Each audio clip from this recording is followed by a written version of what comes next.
I have completed my graduation from Kolkata University. I belong to Sanatana Dharma. So I have no qualification to speak in the front of you, but I am trying to speak with you. I have one question in my mind, and even I can speak wrong because I don't know English very much well. So please forgive me. No problem. My question in Sanatana Dharma is also written कि woman should be protected in a child time by his parents and a young time by his husband, and after the mother his elder son will protect two women. In Sanatana Dharma says there is no love in this world, his lust is there in this world. So love and lust is two different things, and if it cannot be go in a same one platform. So our real duty is to engage the service of the Lord.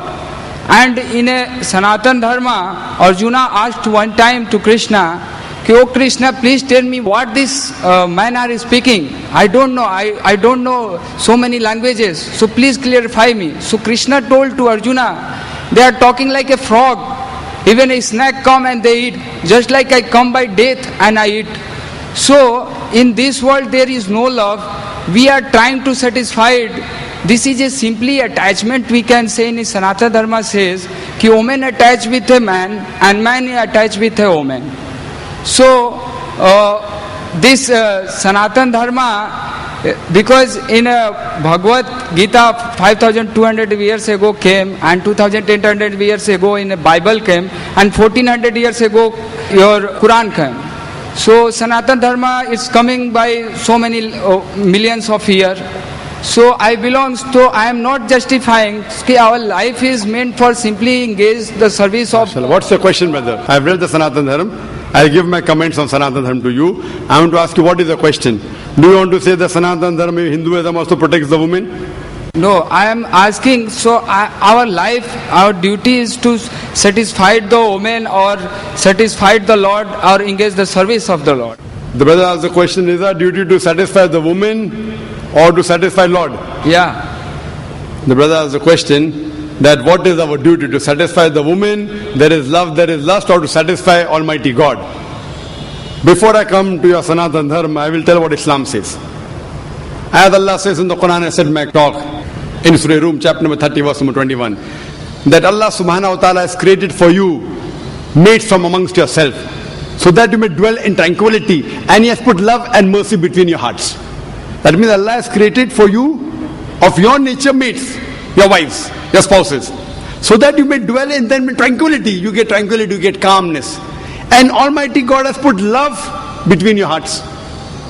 Once our beloved Prophet Muhammad said that even having sex with your wife, it is charity. Sahabas asked, even having sex is charity? How? So the reply came, because you are having it lawfully. If you have it unlawfully with the woman who is not your wife, it becomes prohibited. So because you are enjoying lawfully, even that is charity, that is khair, that's a good deed. So having sex with your wife also, Almighty God rewards you. And you rightly said that there is love and there is lust. I too have read Sanatana Dharma and appreciate the oneness of God mentioned in Sanatana Dharma. You know, Hinduism has got various different sects, you may be aware of that, various different denominations. The highest scripture, there is Shruti and there's Smriti. Shruti, according to Hindu scripture, means the word of God, and Vedas are the highest. They believe in one God. They believe Almighty God has got no images. I can give quotations. You can see my video cassette. Similarities between Islam and Hinduism. But should we satisfy the woman or should we satisfy God? Number one, I said in my talk, the basic aim of every human being, whether man or woman, should be to satisfy Almighty God. Now while satisfying Almighty God, you may satisfy the woman, you may not satisfy.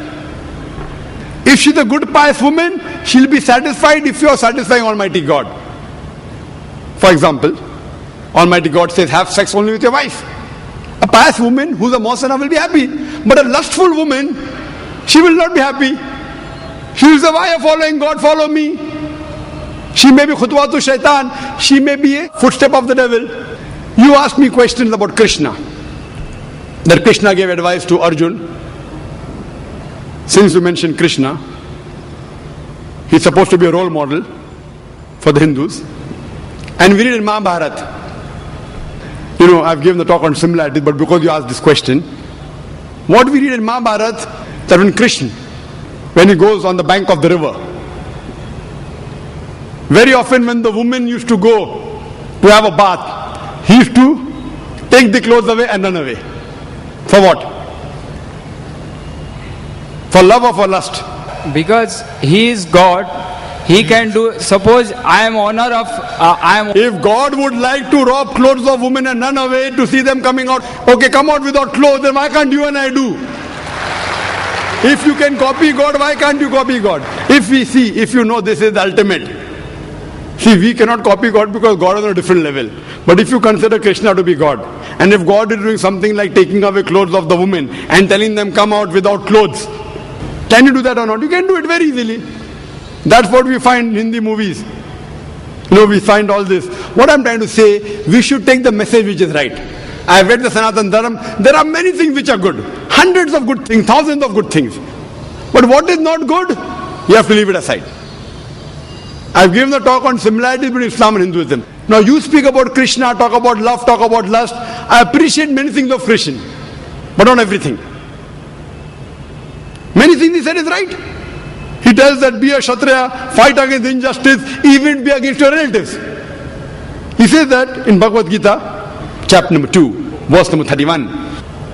Same thing in the Quran, Surah Nisa, chapter 4, verse 135. That stand out for justice as witness to Allah subhanahu wa ta'ala, even if it be against yourself, against your relatives, against your father or mother. Allah protects both. So if what he's saying matches with my Quran, with the real word of Almighty God, I accept it. But everything I don't accept it to be the word of God. That's the reason what I do. This is the Furqan. Furqan is the criteria to judge right from wrong. And if you read this, this is the last and final revelation of Almighty God which was revealed to humanity. If you read this, I challenge you to take out a single mistake in this. The other books that we have, the other religious scriptures, because of passage of time, they have been changed. Interpolation, concoction. Who says that? Not I. The scholars of Christianity, they say that the Bible has not been maintained in the true form.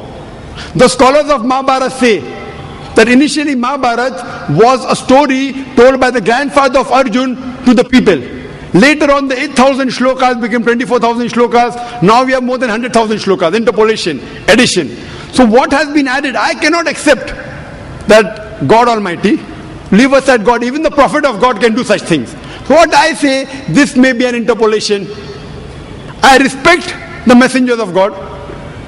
But if you say that these people are saintly people, no saintly people will do what I consider, okay, this may be an interpolation, this may be a concoction. So therefore I request you to read a book which is 100% pure, without any interpolation. Allah has promised in the Quran, in Surah Hijr, chapter number 15, verse number 9, that we have revealed the Quran and we shall guard from corruption. Almighty God has taken him upon himself that he will prevent any corruption in it. From this if you read, you get the pure rights that the woman can have in this world. Hope that answers the question, brother.